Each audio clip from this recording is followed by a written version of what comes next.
Norway شمالی Europe میں واقع ہے۔ یہ ملک نہایت حسین و جمیل ہے۔ ناروے کو اسکینڈینیویا ممالک میں سب سے زیادہ خوبصورت ملک سمجھا جاتا ہے۔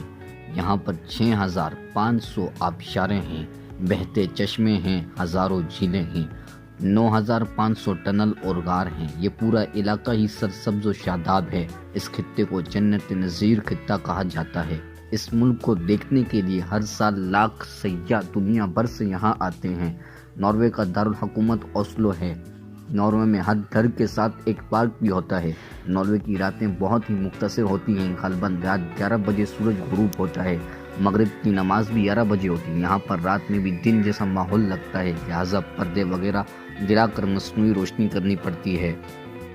اس خطے کی تاریخ بہت قدیم ہے۔ 18,000 قبل مسیح یہ پورا علاقہ برف سے ڈھکا ہوا تھا۔ یہ پورا خطہ گلیشیئر کی صورت میں تھا۔ تقریباً 8,000 سال پہلے تک یہ علاقہ یوں ہی برف سے ڈھکا رہا۔ انٹارکٹیکا کی طرح یہاں پر زندگی کی کوئی آثار نظر نہ آتے تھے۔ آج 10,000 قبل مسیح میں موسمی تبدیلیاں واقع ہوئیں۔ درجہ حرارت میں تبدیلی ہونا شروع ہوئی تو رفتہ رفتہ برف کے پہاڑ اور گلیشیئر پگھلنا شروع ہوئے۔ کچھ سالوں کے بعد ناروے کا ایک ساحل برف سے آزاد ہو گیا۔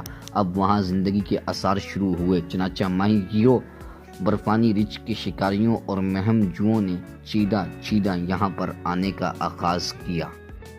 قدیم مورخین کے مطابق یہ لوگ مختلف جزیروں سے ہوتے ہوئے یہاں آنے میں کامیاب ہوئے تھے۔ یوں 6,000 قبل مسیح تک ساحلی پٹیوں اور پہاڑوں کے غاروں پر کافی آبادی بڑھ گئی۔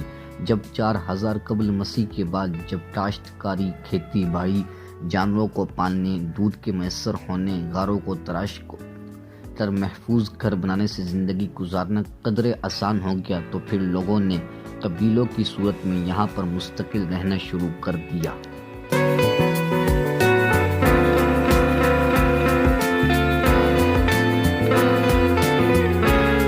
جغرافیہ دانوں کے مطابق یہ جزیرہ 11,500 میل لمبا ہے۔ اس جزیرے کا مجموعی رقبہ 2,90,000 ہے۔ یہاں 500 قبل مسیح میں اچھی خاصی آبادی ہو گئی۔ اس کے بعد چھوٹی چھوٹی حکومتیں بننے اور بادشاہتیں قائم ہونے لگیں۔ یہ سلسلہ تقریباً 6 صدیوں تک چلتا رہا۔